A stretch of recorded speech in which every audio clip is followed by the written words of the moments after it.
그날 산사에는 기이한 정적이 흐르고 있었습니다. 30년 동안 이 자리를 지켜온 주지 진호 스님이 마지막 설법을 위해 입을 열었습니다. 마침내 그가 숨겨온 진실을 고백하는 순간 대웅전에 모인 수백 명의 신도는 귀를 의심했습니다. 평범한 시작은 없었습니다. 그것은 파멸이자 새로운 시작이었습니다. 진호 민석은 마이크를 잡은 손을 떨며 말합니다. 저는 오늘 이 가사를 벗으려 합니다. 그리고 십자가를 지려 합니다. 신도들의 경악하는 비명과 웅성거립니다. 스님, 그게 무슨 망언입니까? 30년 공덕을 어디다 버리시고요. 주지 진호 스님이 말한다. 죄송합니다. 저는 이제 부처님이 아닌 한 여자의 남편이자 한 아이의 아버지로 그리고 신의 어린 양으로 돌아가려 합니다. 사람들은 미쳤다고 했습니다. 배신자라고 침을 뱉었습니다.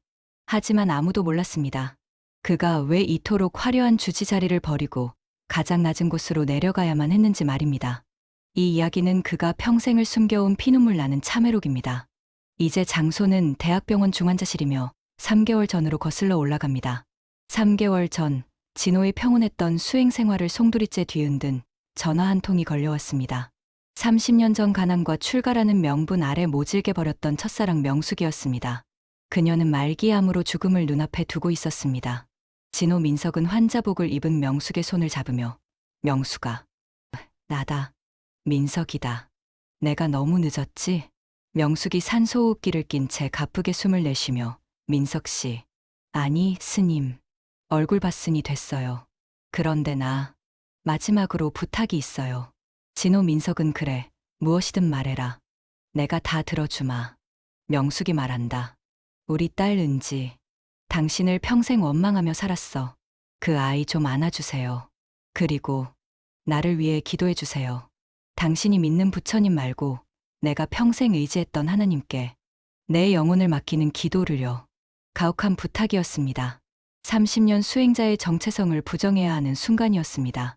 하지만 명숙의 꺼져가는 눈빛 앞에서 민석은 무너졌습니다. 그는 병실 바닥에 무릎을 꿇었습니다. 염불이 아닌 생경한 기도가 그의 입술에서 처음으로 새어나왔습니다. 장소는 산사 뒷마당이며 하산 당일 밤입니다. 하산을 결심한 진호 앞을 그의 스승인 법운 스님이 가로막았습니다. 법운 스님의 눈에는 자애로움 대신 서슬 퍼런 분노가 서려 있었습니다. 법운 스님이 엄하게 말합니다. 내 이놈, 계율을 어기고 여자를 찾아가는 것도 모자라 이교도의 신을 부르겠다고? 30년 공덕이 아깝지도 않으냐? 진호 민석은 스승님, 고통받는 중생을 구하는 것이 도라고 하셨지요.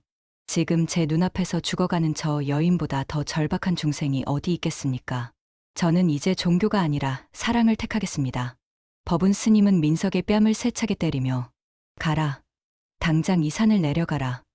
너는 이제 지옥의 불길 속을 걷게 될 것이다. 민석은 단 한 벌의 옷만 챙겨 산을 내려왔습니다. 등 뒤로 쏟아지는 비난과 저주를 온몸으로 받으며 그는 달렸습니다. 삭발했던 머리 위로 차가운 밤이슬이 내렸습니다. 마침내 그는 30년 만에 강민석이라는 이름으로 세상에 던져졌습니다. 장소는 낡은 빌라 복도이며 며칠 후 저녁 시간입니다. 민석은 수소문 끝에 딸 은지의 집을 찾아갔습니다. 28년 만에 마주서는 딸이었습니다. 삭발한 머리가 어설프게 자라 지저분한 그의 모습은 누가 봐도 초라했습니다. 은지가 차갑게 문을 열며 누구세요? 당신, 설마? 민석이 말한다. 은지야, 아빠다. 내 엄마 소식 듣고 왔다. 은지가 가방에서 소금 봉지를 꺼내 민석의 얼굴에 뿌리며 아빠, 누가 내 아빠야. 우리 엄마 죽어갈 때 당신 어디 있었는데?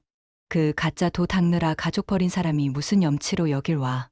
민석은 소금을 뒤집어 쓴 채 무릎을 꿇으며 미안하다. 내가 정말 죽을 죄를 지었어. 은지야, 한 번만. 엄마 마지막 길에 같이 가게 해다오. 은지가 매몰차게 당신이 믿는 부처님한테 가서 빌어. 당장 내 집 앞에서 꺼지라고. 철문이 쾅 닫혔습니다. 민석은 복도 시멘트 바닥에 머리를 박고 흐느꼈습니다. 소금기가 눈에 들어가 따가웠지만 가슴을 찢는 통증에 비하면 아무것도 아니었습니다. 그는 그날 밤 딸의 집 문 앞에서 밤을 꼬박 새우며 기도했습니다. 장소는 호스피스 병동이며 보름 후입니다. 명숙의 마지막 시간이 다가왔습니다. 민석은 딸 은지의 완강한 거부를 뚫고 다시 병실을 찾았습니다. 그의 손에는 낡은 성경책 한 권과 작은 십자가 목걸이가 들려 있었습니다. 민석은 명숙의 마른 손을 잡고 명숙아, 나왔다. 은지도 여기 있어. 이제 편히 가도 된다. 은지가 엄마의 손을 잡고 통곡하며 엄마, 엄마 가지 마. 민석은 품 안에서 빛바랜 십자가를 꺼냈습니다. 30년 전 명숙이 헤어질 때 건넸던 그것이었습니다. 그는 주지 스님으로 사는 내내 이 십자가를 목탁 옆에 숨겨두고 밤마다 참회의 기도를 올렸던 것입니다. 아무도 몰랐던 그의 비밀이었습니다. 민석은 하나님, 제 평생의 죄를 이 여자의 생명으로 대신하지 마시고 저를 벌하소서. 이 착한 영혼을 당신의 품으로 인도하소서.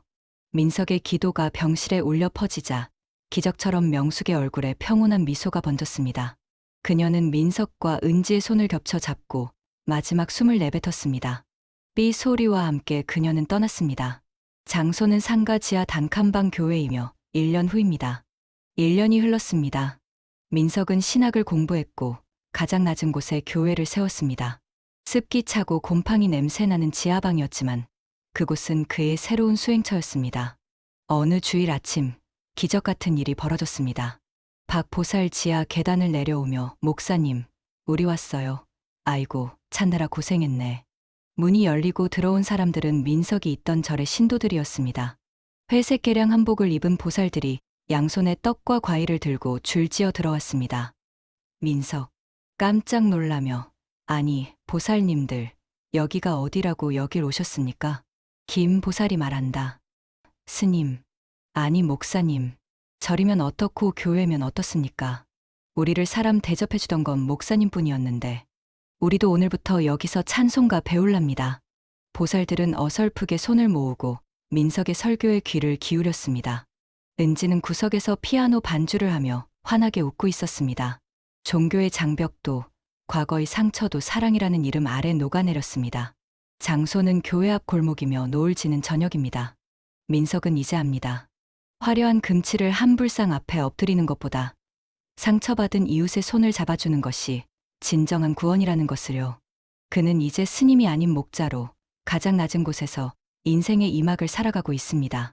민석은 카메라를 보며 담담하게 인생의 늦은 때는 없습니다. 여러분이 사랑을 선택하는 순간 그곳이 바로 천국입니다. 과거의 후회에 갇혀 살기엔 우리 인생은 너무나 짧습니다. 여러분도 오늘 마음속의 장벽을 허물고 누군가에게 손을 내밀어 보시는 건 어떨까요? 30년의 명예를 버리고 오직 사랑과 가족을 위해 종교까지 바꾼 이 남자의 선택, 여러분은 어떻게 생각하시나요? 여러분이라면 이 아버지를 용서할 수 있으신가요? 여러분의 소중한 의견을 댓글로 남겨주세요.